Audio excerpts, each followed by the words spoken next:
Good morning to everyone. आज date है 28 अगस्त।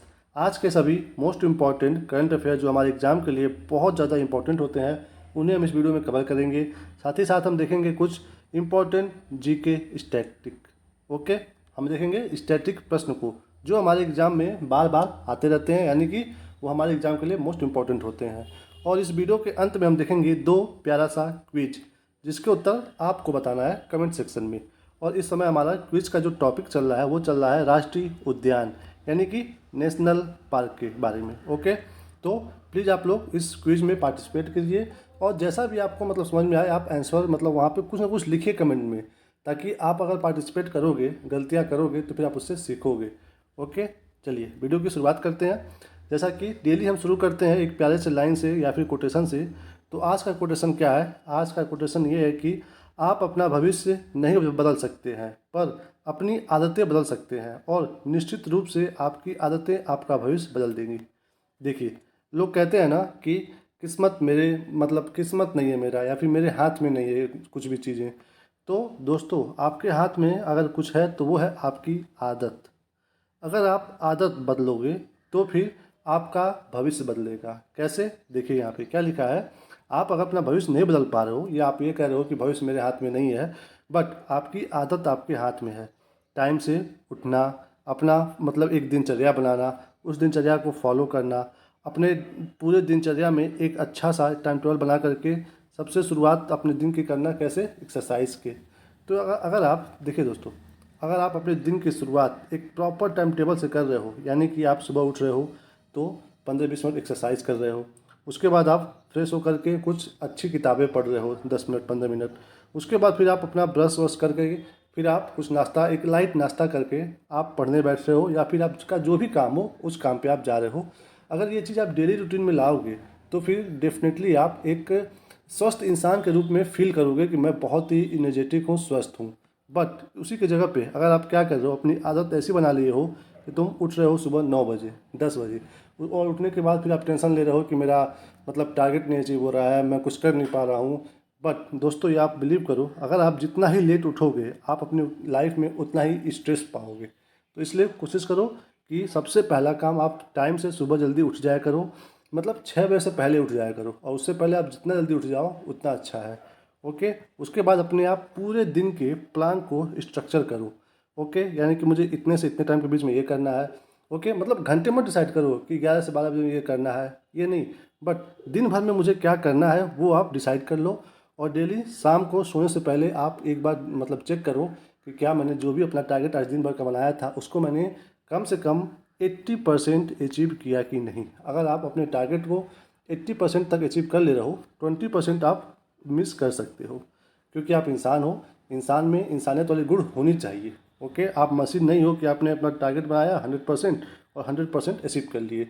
Okay, आप इंसान हो तो इतनी बहुत चलती है, 80 से 90, या फिर इवन आप 70% भी कर लोगे तो आप बाकी बच्चों से रेस में बहुत आगे हो जाओगे।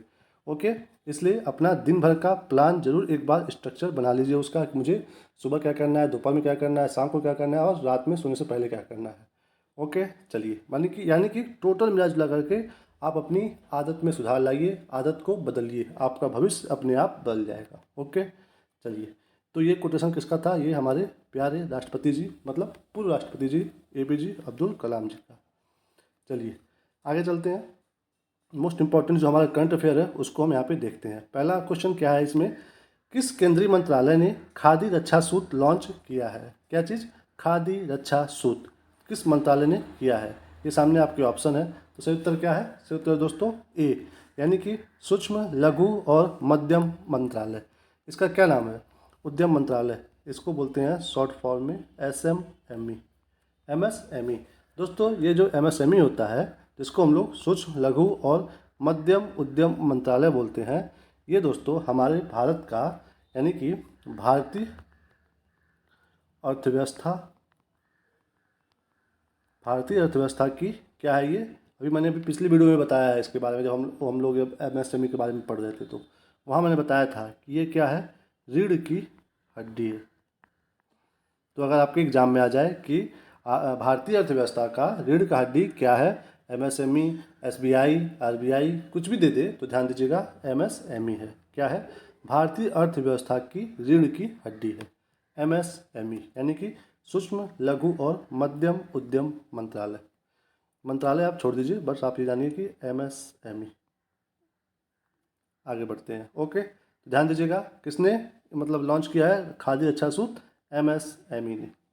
चलो आगे चलते हैं। भारत ने नागरिक उड्डयन में सहयोग बढ़ाने के लिए किस देश के साथ समझौता ज्ञापन पर हस्ताक्षर किए? किसके बारे में? नागरिक उड्डयन। ओके, यानी कि अब आम जनता भी उड़ सकेगी, प्लेन में या फिर हवाई जहाज में बैठ सकेगी। तो इसके लिए मतलब समझौता हुआ है भारत का किसके साथ, कौन से देश के साथ? ये सामने आपके ऑप्शन है। सही उत्तर क्या है? न्यूजीलैंड के साथ हुआ है। किसके साथ हुआ है? न्यूजीलैंड के साथ। दोस्तों न्यूजीलैंड अगर आप पूरे मैं अर्थ पे देखोगे तो यहाँ पे अपना प्यारा भारत है।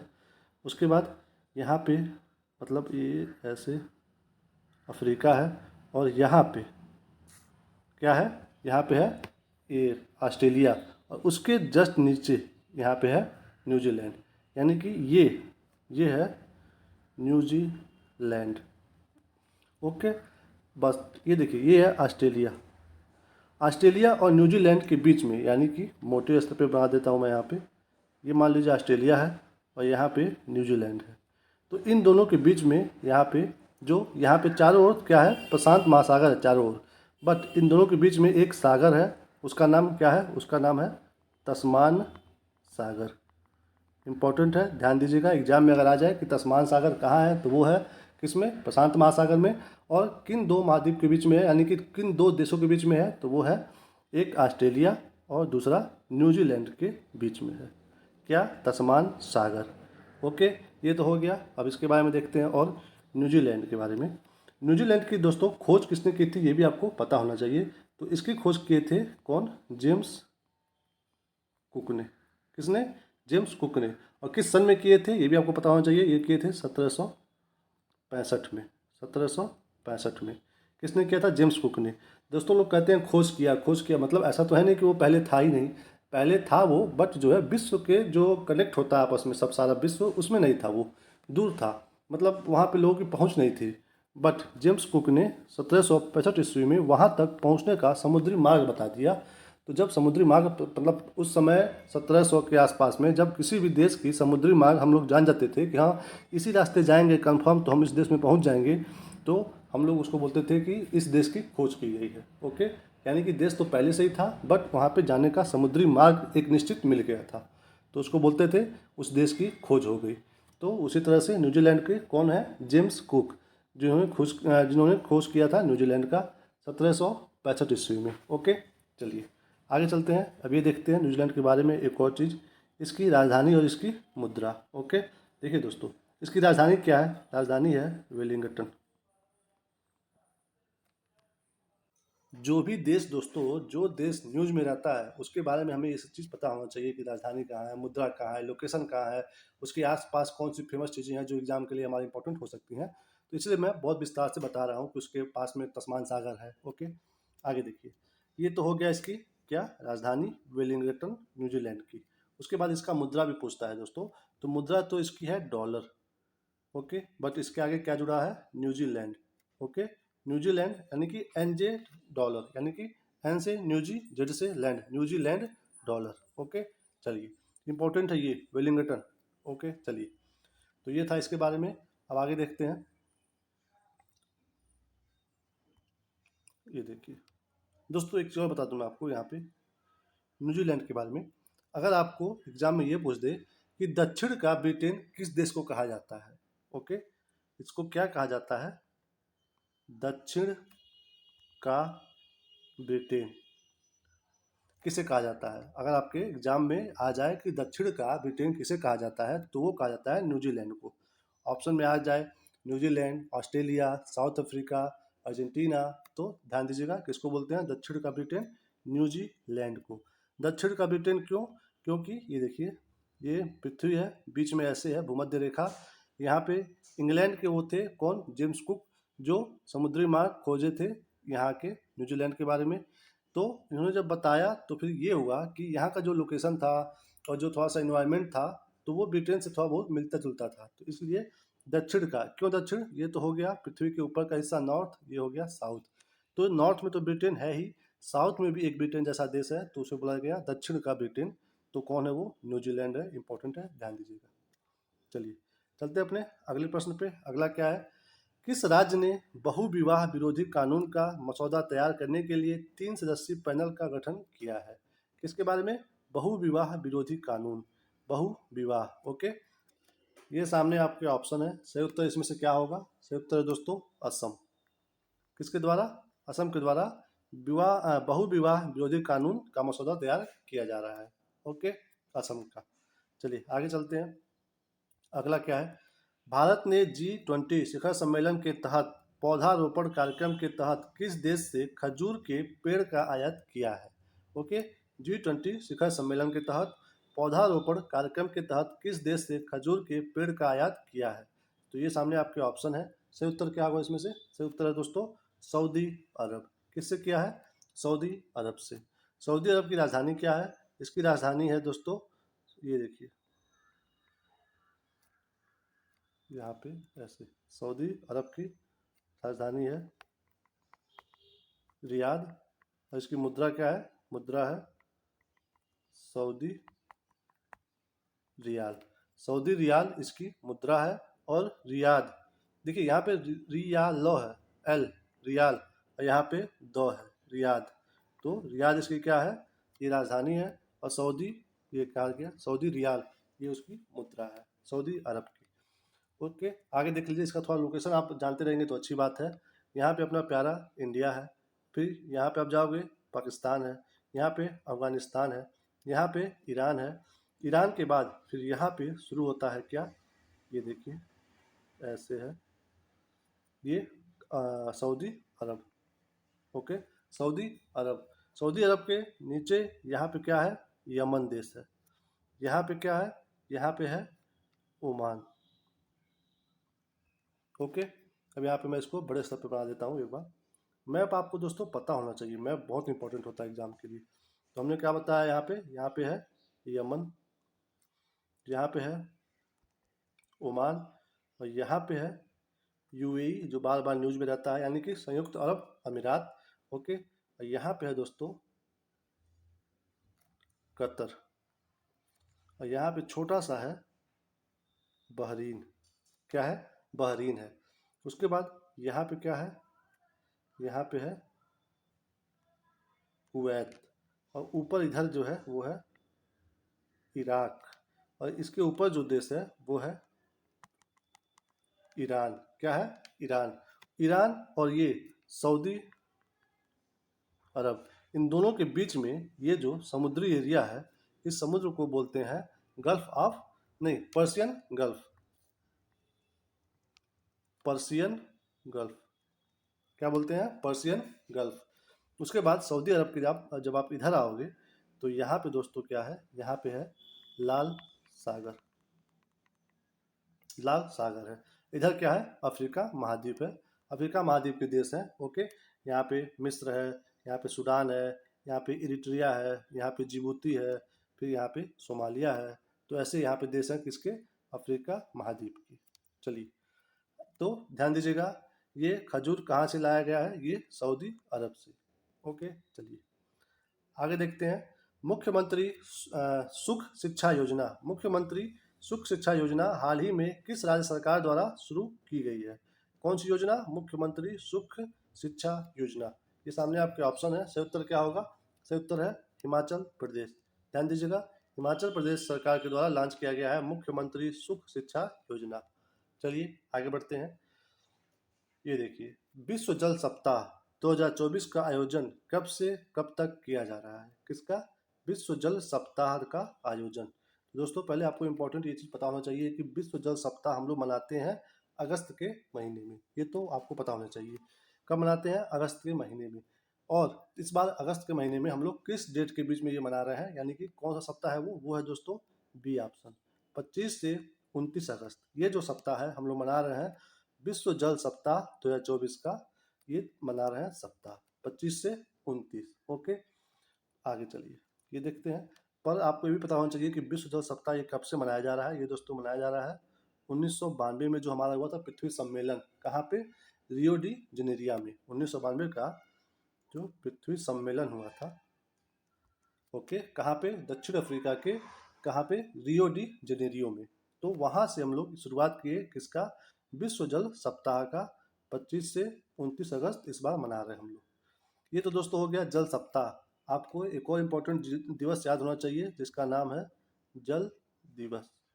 तो ये जल दिवस कब मनाया जाता है? ये दोस्तों मनाया जाता है 22 मार्च से, यानी कि 22 मार्च को मनाया जाता है क्या? जल दिवस। इम्पोर्टेंट है, याद रखिएगा। आगे चलते हैं। इसका दोस्तों थीम भी आपको इम्पोर्टेंट है, थीम भी पता होना चाहिए। वैसे जो बहुत लंबा लंबा थीम होता है वो एग्जाम में नहीं पूछता है, बट फिर भी आपको पता होना चाहिए, ठीक है।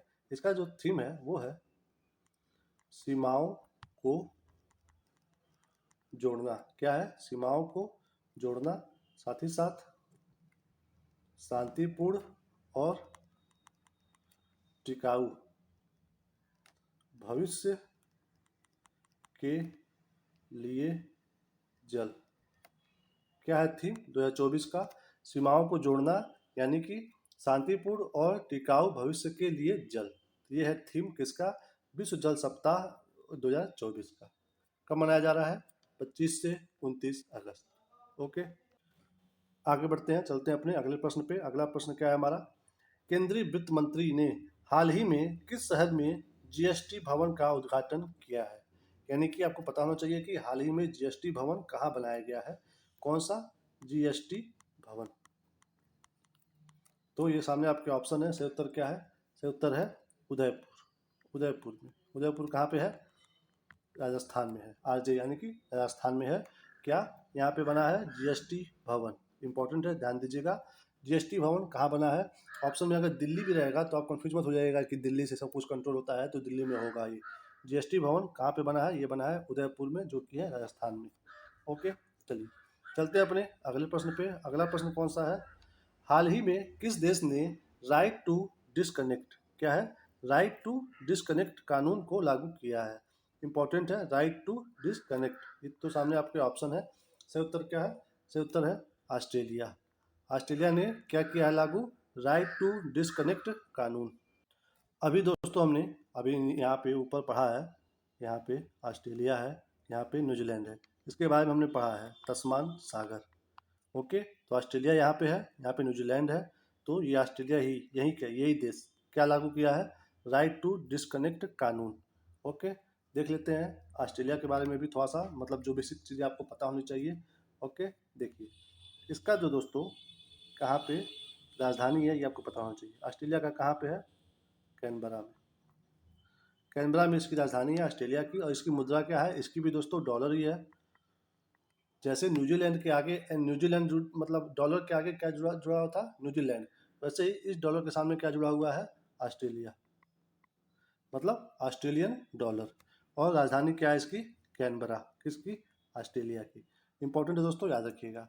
और ऑस्ट्रेलिया ही दोस्तों सबसे छोटा महाद्वीप है। कौन सा? ऑस्ट्रेलिया सबसे छोटा महाद्वीप।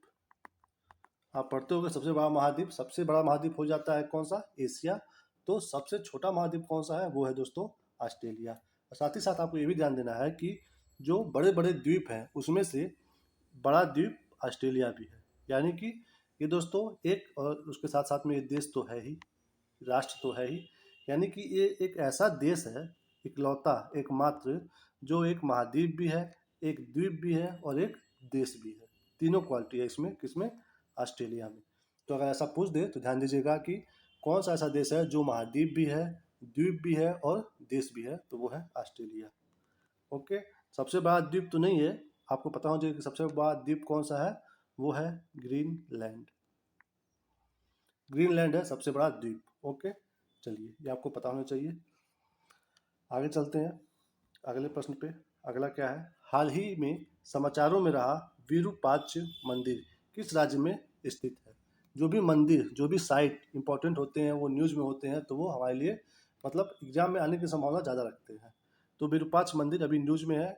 क्यों? क्योंकि वहाँ पे बरसात हुआ है और वहाँ का जो मंडप है मंडप है वो ढह गया है, गिर गया है। तो न्यूज में इसलिए है ये, क्योंकि दोस्तों ये हमारा जो है ये एक विरासत स्थल है, विरासत स्थल है, जो कि यूनेस्को के द्वारा भी मतलब घोषित किया गया है। क्या? विश्व धरोहर। कब घोषित किया गया था? 1986 में।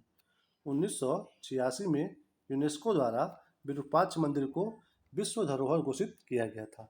तो जब सोचिए इसका मंडप टूट करके गिर जाएगा तो वो चीज़ हमारे देश में न्यूज़ तो बनेगा ही बनेगा। तो ध्यान देना है, विरूपाक्ष मंदिर ये है कहाँ पे, ये आपको बताना है। ये सामने आपके ऑप्शन है, तो सही उत्तर क्या है? सही उत्तर है कर्नाटक में। कहाँ पे है? कर्नाटक में।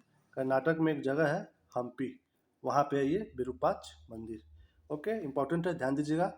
1986 में यूनेस्को द्वारा इसको विश्व धरोहर की सूची में शामिल किया गया था। ओके, मतलब अभी भी ये सूची में है उसमें। ओके, आगे बढ़ते हैं। हाल ही में केंद्रीय मंत्रिमंडल द्वारा अनुमोदित बायो 3 नीति का प्राथमिक उद्देश्य क्या है? ये जो भी नीति आई है बायो 3, ये नीति, इसका मेन उद्देश्य क्या है ये आपको बताना है। तो ये सामने आपके ऑप्शन है, सही उत्तर क्या होगा इसमें से? सही उत्तर दोस्तों ये बी, उच्च प्रदर्शन वाले जैव विनिर्माण को बढ़ावा देना। इसका मतलब क्या है? आपको बस ये ध्यान देना है कि जैव विनिर्माण इसका मतलब होता क्या है। यहाँ पे देखिए, जैसे दवाओं से लेकर के कोई भी सामग्री हो उसको जैव आधारित उत्पादों के रूप में एक विस्तृत श्रृंखला बनाना। ओके, यानी कि आप इतना सिंपल सी बात जानिए कि दवाओं का निर्माण होगा और जिससे एक श्रृंखला बनेगा उत्पादन का। उससे क्या होगा, क्या क्या विकास होगा देश में? देश में एक तो डेवलपमेंट होगा, विकास होगा, साथ ही साथ देश में क्या बढ़ेगा? उद्यमिता बढ़ेगा। ओके, और ये दोनों समर्थन करेगा किस चीज़ को? ये करेगा समर्थन कुशल कार्यबल को, और साथ ही साथ में अधिक रोजगार को। यानी कि ये विकास में मतलब डेवलपमेंट में ये हेल्प करेगा और उद्यमिता बढ़ाएगा, कुशल कार्यबल बढ़ाएगा, अधिक रोजगार बढ़ाएगा। क्या चीज़? ये बायो 3 नीति। बायो 3 नीति तो उच्च प्रदर्शन वाले जैव विनिर्माण को बढ़ावा देना। ओके, यानी कि दवाओं से लेकर के उसके जो भी सामग्रियां होती हैं जैव आधारित, उनका एक विस्तृत श्रृंखला बनाएगा, एक चेन बनाएगा। चलिए, तो ये था दोस्तों मोस्ट इम्पॉर्टेंट आज का करंट अफेयर। अब हम चलते हैं अपने मोस्ट इम्पॉर्टेंट जो जीके का स्टैटिक पोर्शन है। ओके, जीके का स्टैटिक, उसमें देखते हैं आज का पहला मोस्ट इम्पॉर्टेंट प्रश्न क्या है। वैदिक काल में 10 राज्य युद्ध किस नदी के किनारे लड़ा गया था? मतलब इसको बोलते हैं 10 राजाओं का युद्ध, यानी कि 10 राज्य युद्ध। तो ये किस नदी के किनारे लड़ा गया था ये आपको बताना है। 10 राज्य युद्ध, 10 राजाओं का युद्ध, ये कब हुआ था? ये हुआ था दोस्तों वैदिक काल में। मतलब ये मध्यकाल की बात नहीं कर रहा है, ये सीधे वैदिक काल की बात कर रहा है। उस समय ये युद्ध हुआ था, 10 राज्य युद्ध। तो आपको बताना है कि किस नदी के किनारे ये हुआ था। ओके दोस्तों, ये हुआ था उस समय, जो उस नदी का नाम था परुसड़ी। इस नदी के किनारे हुआ था। इस नदी का नाम परिवर्तन होकर के इस समय हम लोग इसको बोलते हैं रावी नदी। क्या बोलते हैं? रावी नदी। तो आपके एग्जाम में अगर ये दे दे परुसड़ी तो ये सही है, और ये ना दे करके रावी नदी दे दे तो दोनों सही है। ओके, मतलब कोई ना कोई एक ऑप्शन में रहेगा, या तो रावी नदी या तो परुसड़ी नदी। तो यहाँ पे क्या हुआ था? वैदिक काल में 10 राजाओं के बीच में युद्ध हुआ था रावी नदी के किनारे, यानी कि क्या नाम बताया उसका? परुसड़ी। यहाँ पे दोस्तों 10 राजाओं का युद्ध हुआ था। उसमें एक साइड में थे सुदास और दूसरे साइड में थे 10 जन, मतलब 10 राजा। तो जब ये युद्ध हुआ था तो इसमें सुदास विजयी हुए थे और 10 जन ये हार गए थे। ये विजयी हुए थे सुदास। दोस्तों ये जो है नदी अभी हमने पढ़ा है रावी नदी, मतलब कि पारूसड़ी, ये दोस्तों हमारे भारत में कहाँ पे है ये भी आपको पता होना चाहिए। जब आप भारत का नक्शा देखोगे ऊपर का ऐसे, तो यहाँ पे दोस्तों 5 नदियाँ हैं जिसको बोलते हैं पंचनद। मतलब इन्हीं पांचों नदियों के नाम पे हमारे देश में एक राज्य है जिसका नाम है पंजाब। पंजाब यानी कि 5 नदियाँ वहाँ से गुजरती हैं, जो कि हमारे एग्जाम में यहाँ से बहुत इंपॉर्टेंट क्वेश्चन आता है। तो इसलिए आपको पता होना चाहिए कि वो 5 नदियाँ कैसे मतलब कहाँ से निकलती हैं। ये तो आप डिटेल में पढ़ोगे जब आप जियोग्राफी पढ़ोगे तो। बट आप अभी यहाँ पे देख लो कि वो 5 नदियाँ हैं कौन और कौन किस में मिल रही है। आप ये यहाँ पे बेसिक चीज़ देख लो। जब हम जियोग्राफी पढ़ेंगे तो फिर वहाँ डिटेल्स में देखेंगे कि ये पाँचों नदियाँ कहाँ से निकल रही हैं, उस नदियाँ में कौन कौन नदियाँ मिल रही हैं, उनकी सहायक नदियाँ क्या क्या है, ये हम पढ़ेंगे जियोग्राफी में। यहाँ पे आप मोटी मोटा देख लीजिए कि वो 5 नदियाँ हैं कौन, जिनको हम लोग बोलते हैं पंच नद। ओके, तो उसमें सबसे पहली नदी है कौन, सिंधु नदी। ये निकलती है कहाँ से, तिब्बत से, भारत में प्रवेश करती है, फिर भारत के बाहर निकलते हुए चली जाती है कहाँ पे, अरब सागर में। ओके, उसके बाद इसमें देखिए अब शुरू होता है पंचनद में, जो हमारे भारत में है। भारत में यहाँ से एक नदी निकलती है जिसका नाम है झेलम। क्या नाम है इसका, झेलम। यहाँ पे लिख दे रहा हूँ, झेलम। ओके, पहली सब मतलब अगर आपको अभी हम बताते हैं, पहले देख लीजिए, पहले झेलम हो गया। उसके बाद एक नदी है चेनाब।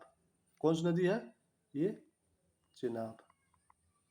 झेलम हो गया, चिनाब हो गया। अब एक और नदी है यहाँ से निकलती है, वो यहाँ से ये ऐसे आती है और ये दो नदियाँ इसमें मिल जाती हैं, तो इसका नाम क्या है, रावी। अभी जो हमने पढ़े हैं, मतलब इसी नदी के ये वाली नदी के किनारे ही ये 10 राग युद्ध हुआ है। ओके, तो ये हो गया रावी नदी। उसके बाद ये तो देखिए दोस्तों, झेलम, चिनाब, रावी, ये तीनों निकल रही है भारत में से ही। और यहाँ से एक और नदी निकलती है तिब्बत से, जो कि है सतलज नदी। वो निकलती है ऐसे, जाके मिलती है किसमें, सिंधु में। और उसके बाद ये सारी नदियाँ आकर के मिल जाती हैं चेनाब में, सतलज में। सतलज में ये जो नदी ऐसे जाती है, ये मिलती है किसमें, यहाँ पे आने वाली सिंधु से। और ये बाकी रावी, चिनाब, झेलम भी आकर के मिल जाती है किसमें, सतलज में। और सतलज में मिलने के बाद फाइनली पूरी नदियाँ पहुँच जाती हैं सिंधु नदी में। ओके, और एक और नदी है छोटी सी जो मिलती है सतलज में यहीं पे, इसका नाम है ब्यास। ये दोस्तों 5 नदियाँ इंपॉर्टेंट है हमारे भारत के राज्य के लिए, तो ये आपको पता होना चाहिए। अब दोस्तों आपने ये देख लिया कि झेलम है, चिनाब है, रावी है, ब्यास है और सतलज है। एग्जाम में पूछ देता है कभी कभी कि आप उत्तर से दक्षिण का क्रम बताइए इन पंचनद का। किसका, पंच नद का आपको उत्तर से दक्षिण का क्रम बताना होता है। तो देख लीजिए यहाँ पे आप नोट कर लीजिए कि सबसे पहले कौन सा है।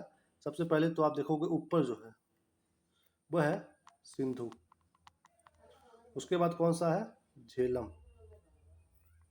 उसके बाद कौन सा है, उसके बाद है इसमें ये चिनाब। उसके बाद है रावी। उसके बाद है यहाँ पे ब्यास। और फिर यहाँ पे क्या है, सतलज। ओके, तो ये क्रम है उसका उत्तर से दक्षिण का, सिंधु, झेलम, चिनाब, रावी, ब्यास, सतलज। ओके, चलिए चलते हैं अपने अगले प्रश्न पे। अगला क्या है दोस्तों, ये देखिए, ये देखिए, विश्व की सबसे बड़ी झील कौन सी है। ओके, बताना है सबसे बड़ी झील। अभी हम लोग कल क्या देखे हैं, अभी यहाँ पे क्या पूछा, सबसे बड़ी झील। हमने कल देखा था सबसे गहरी झील, तो वो कौन सी झील थी गहरी, हमने देखा था वो था कौन सा, बैकाल। क्या था ये, सबसे गहरी झील है।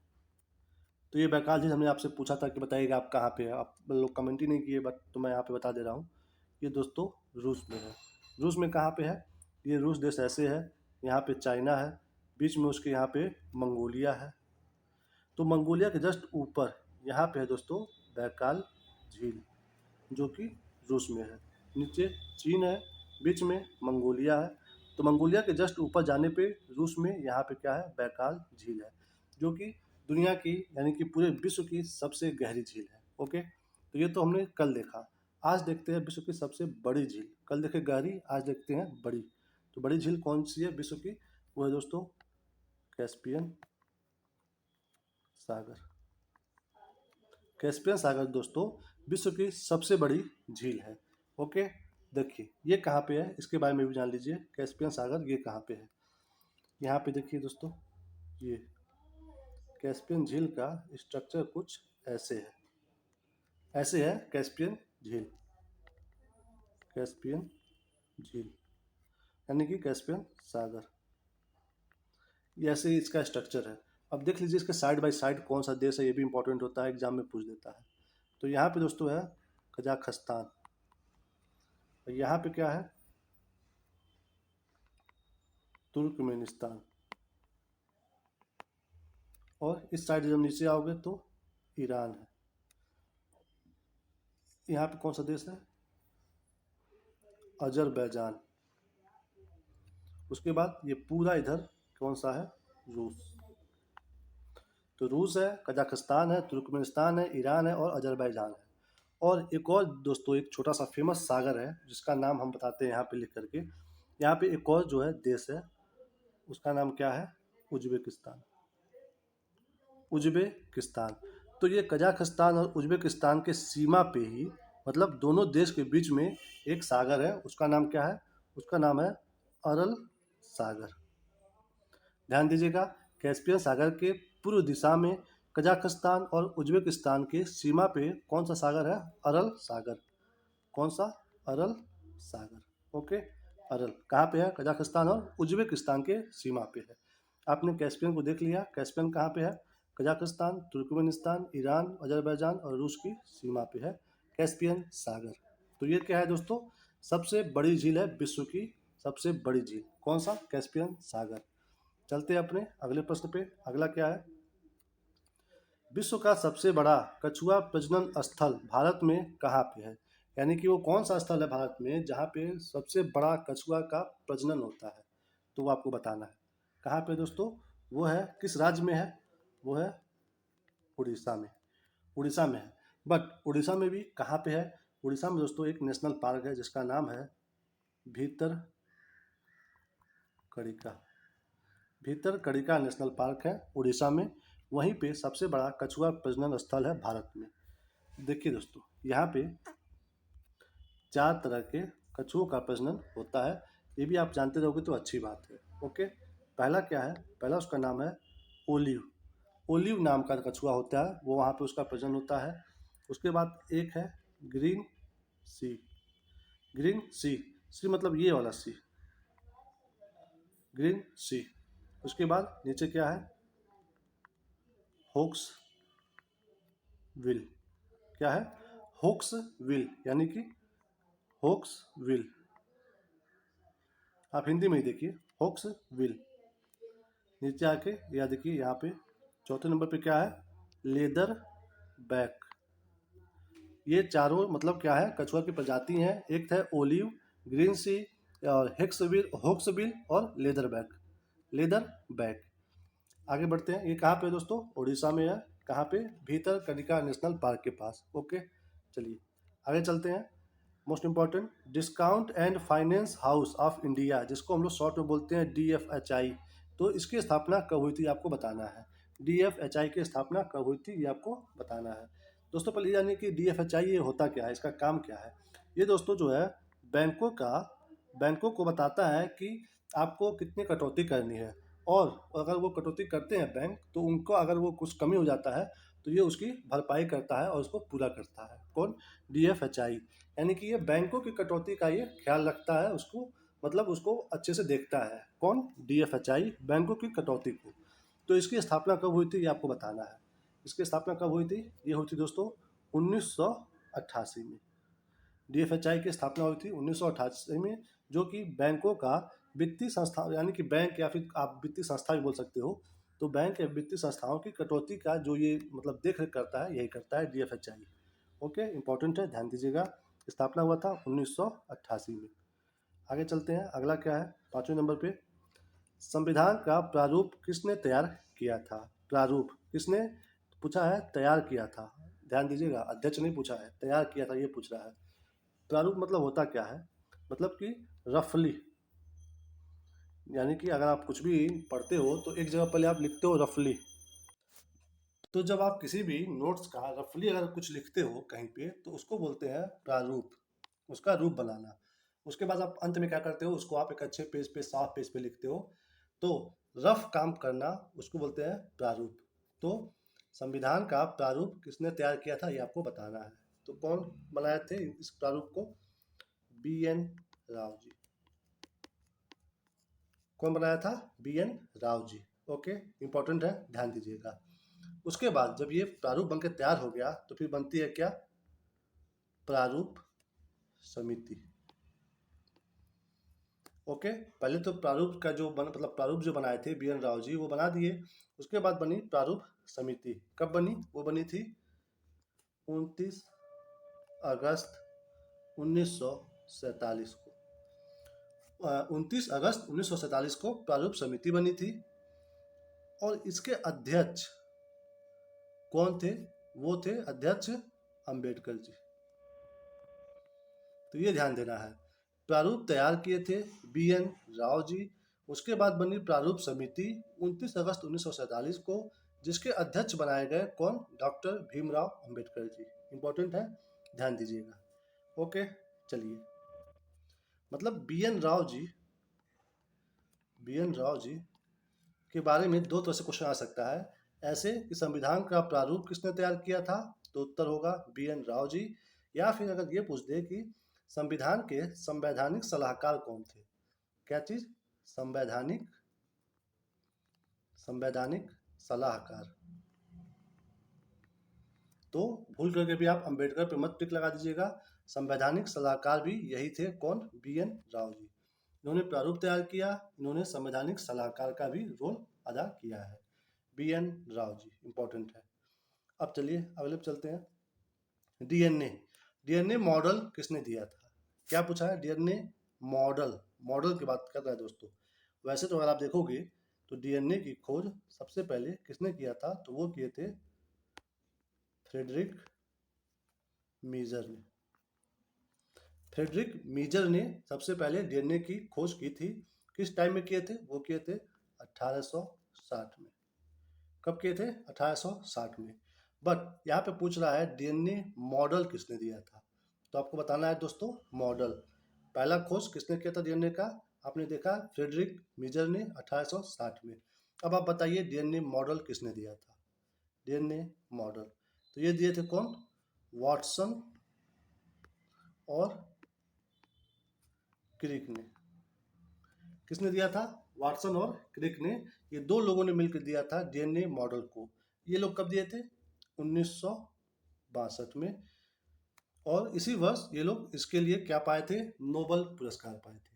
1962 में नोबल पुरस्कार मिला था वाटसन और क्रिक जी को डीएनए मॉडल की वजह से। ओके, इंपॉर्टेंट है, ध्यान दीजिएगा।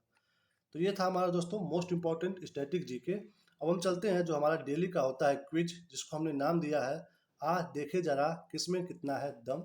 उसमें हम देखते हैं पहले कल के उत्तर को, यानी कि 27 अगस्त का उत्तर।